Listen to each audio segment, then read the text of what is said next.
Chaque jour, une entreprise mayonnaise à l'honneur dans Made in Mayenne avec vous, Pascal Fouchet. Ce matin, nous sommes avec Samuel Auger. Bonjour. Bonjour. Bienvenue dans nos studios. Vous avez 56 ans. Vous êtes à la tête de l'hôtel du commerce à Vège, un établissement qui date de 1883. Vous avez bien entendu, 1883. Vous êtes la 5e génération à tenir cet établissement. C'est exact. Un établissement que vous avez repris il y a à peu près 26 ans. 26 ans. Parlez-nous un petit peu de l'histoire de cet établissement. Au départ, c'était un relais.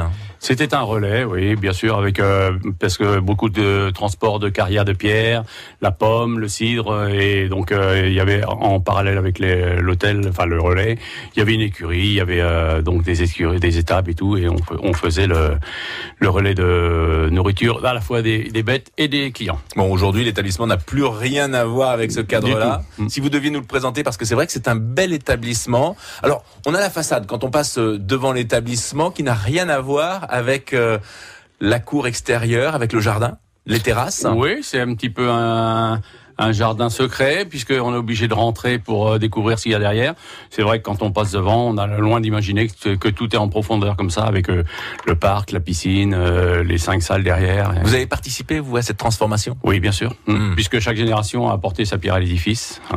Puisque au départ, il y avait pas du tout de chambre. Après, il y a eu les premières chambres qui ont été créées par ma grand-mère, et ainsi de suite. Et mon père a donc transformé en 76 l'établissement pour le rendre avec cette ossature-là, avec une trentaine de chambres. Avant de reprendre cet établissement, vous vous êtes formé en Mayenne ? Alors moi, j'étais élève au lycée hôtelier de Dinard. Donc j'ai passé 2 ans au lycée hôtelier de Dinard, et après sorti du lycée hôtelier, je suis directement monté à Paris. Ah oui, il a fallu monter à Paris alors. Voilà. Pour travailler dans d'autres établissements ? Pour travailler faire ses cordes, oui. Travailler dans d'autres établissements, et plusieurs étoilés à Paris. Oui. Et alors on apprend des choses quand même à Paris ? Ah oui, on apprend quelque chose quand même. C'est une bonne carte de visite. Oui. Quel est l'esprit de votre établissement, l'hôtel du commerce ? Alors on essaye de conserver cet esprit famille, parce que c'est un établissement, comme on l'a dit tout à l'heure, familial, qui s'est transmis de génération en génération, et on veut quand même cet esprit que ça se transpire partout. Mon père disait toujours, dans les murs, il y a notre sang, il y a notre sueur, mais il faut aussi qu'il y ait notre esprit dans l'assiette, quoi. Il faut des assiettes généreuses, il faut des assiettes de bons produits, et on a tout ça en Mayenne, quoi. Alors justement, je voulais en parler. Quel type de cuisine proposez-vous au sein de l'hôtel du commerce ? Alors, une cuisine assez classique, somme toute, puisqu'on essaye de travailler les produits qu'on a autour de chez nous. Beaucoup de producteurs pour un seul produit, que ce soit le foie gras ou le canard, et donc au Buret, que ce soit la truite à Parnay, que ce soit les porcs de la maison Trahay à Sauges, et on essaye de travailler le maximum en produits courts. Un restaurant donc, mais aussi un hôtel, c'est ce que vous nous avez dit. Hôtel, oui. L'hôtel qui n'était pas d'ailleurs une activité au départ. Non, au départ, il y avait pas d'hôtel. C'était au tout départ, si on regarde bien la 2e génération, c'était un café barbier. Vous aviez d'un côté la restauration et de l'autre côté coiffeur barbier. Ah bah si j'avais su. Et donc c'était ça servait le bar servait aussi de salle d'attente, quoi, si vous voulez. Et donc c'était un café barbier, et c'est ma grand-mère qui était le cordon bleu, qui a fait les premières chambres d'hôtel. On va bien sûr continuer à parler de votre établissement. Samuel Auger, je le rappelle, vous êtes à la tête de l'hôtel du commerce à Vège, et on se retrouve dans 1 minute. Pour la suite de Made in Mayenne, il est 8h44. France Bleu.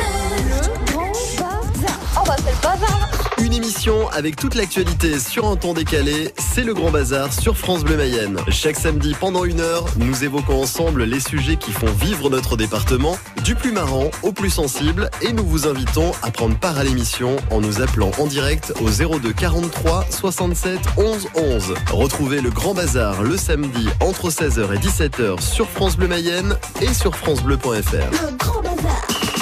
France Bleu Mayenne et La Poste vous font vivre le championnat de l'UEFA Euro 2016. Du 10 juin au 10 juillet, les meilleures équipes européennes seront en lice sur le sol français. Jusqu'au 25 mars, écoutez France Bleu Mayenne et gagnez des places pour les matchs Irlande-Suède, Allemagne-Pologne, Autriche-Islande. France Bleu Mayenne et La Poste vont droit au but et vous offrent des places pour l'Euro 2016. Jouez et gagnez vos places en écoutant France Bleu Mayenne.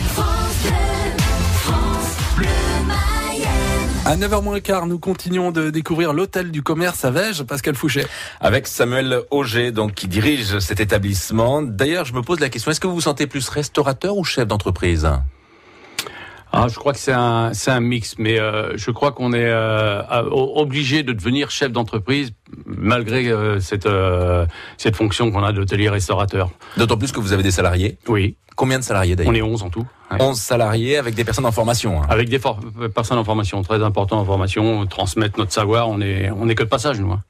Le fait d'être installé à Vège, eh bien, c'est vrai que vous devez certainement avoir une clientèle différente que si vous étiez à Laval, Château-Gontier ou Mayenne.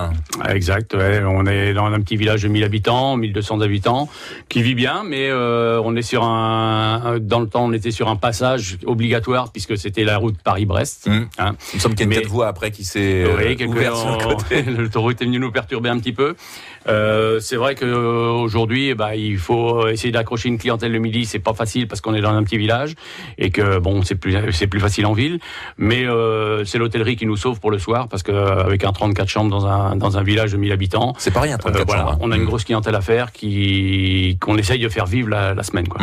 Et le week-end, nous avons des repas familiaux, par exemple, des réceptions. Voilà, c'est plus du repas de famille, des anniversaires, des baptêmes, des communions, des petits repas de famille. Ouais. Mais en semaine, le midi, vous avez quand même un menu du jour, par exemple. La semaine, le midi, on a mis en place une formule bistrot un peu pour les gens un petit peu pressés et puis qui passent de moins en moins de temps au restaurant le midi. On n'est plus comme il y avait un marché au Bessiot dans le temps où on passait 2 heures à table pour avoir négocié la vente d'une belle bête. Quoi. Ça, c'est fini, ça. C'est fini. Alors, vous avez quand même constaté qu'il y avait une différence. On consommait différemment, on se rendait différemment aussi au restaurant aujourd'hui. Oui, bien sûr. Si on devait comparer ces 10 dernières années, par exemple, est-ce que la clientèle a changé? La clientèle a beaucoup évolué, ouais. Le midi, on passe moins de temps à table, donc c'est des repas rapides, voire un plat, un dessert, un café. Et c'est... Parce que tout le monde pense à sa ligne aussi.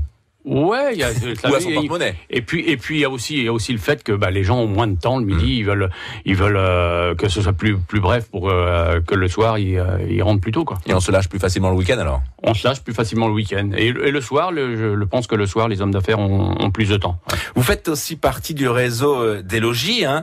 Vous faites aussi partie du réseau Interhôtel. Ouais. Ça fait partie de réseaux importants, ça, pour votre établissement. Qu'est-ce que ça apporte? Alors, on est obligé de s'affilier. Nous sommes le plus vieux logis du département, puisqu'on est logis depuis, à l'époque, c'était les logis de France. On est logis depuis 1972 et on est Interhôtel depuis une quinzaine d'années. Et ça apporte une nouvelle clientèle, là? Voilà, Interhôtel, c'est plus une clientèle affaires, un business, et logis, plus une clientèle familiale. Et donc, un plus pour l'établissement? Un plus, bien sûr. Parce que vous êtes toujours en recherche de clientèle? Bien sûr. C'est ce qui vous fait vivre? C'est ce qui nous fait vivre. Parmi les sujets d'actualité, vous avez souhaité aborder la mobilisation des agriculteurs. Oui, parce que qu'ils sont un petit peu dans le même contexte que nous. Nous, on est sans arrêt obligés de se plier à des nouvelles normes, à des exigences bureaucratiques, on va dire, qui nous mettent le bâton dans les roues. Et on a beaucoup, moi je te disais que je travaille avec beaucoup de petits agriculteurs qui sont sans arrêt obligés de se mettre aussi aux normes et tout, et qui malgré tout arrivent à mal vivre de leur métier, quoi. Ceci dit, vous ne descendez pas dans la rue, non, vous ne manifestez pas. On n'a pas le temps. C'est le temps qui vous manque. Pourtant, les agriculteurs ont aussi du travail, sur les exploitations. Hein. Ouais. Alors, c'est vrai que vous êtes proche du monde agricole, du fait aussi peut-être que vous êtes installé à Vège. Oui, parce que nous, on a une grosse clientèle autour de chez nous. C'est beaucoup des agriculteurs. C'est eux qui fournissent. Mais si on cherche bien en Mayenne, on a de quoi vivre. On a beaucoup de produits. Il suffit simplement de bouger, d'aller un petit peu à droite, à gauche, et on s'aperçoit qu'on peut vivre, pas en autarcie, mais... Vous êtes quand même attaché aux produits terroirs. Ah, bien sûr. Ouais. Samuel Auger, merci d'avoir été avec nous ce matin. Je le rappelle, vous êtes à la tête de l'hôtel du commerce à Vège, et on peut d'ailleurs vous retrouver sur notre site internet en photo et puis écouter l'interview sur francebleu.fr. Merci beaucoup. Merci bien. 8h.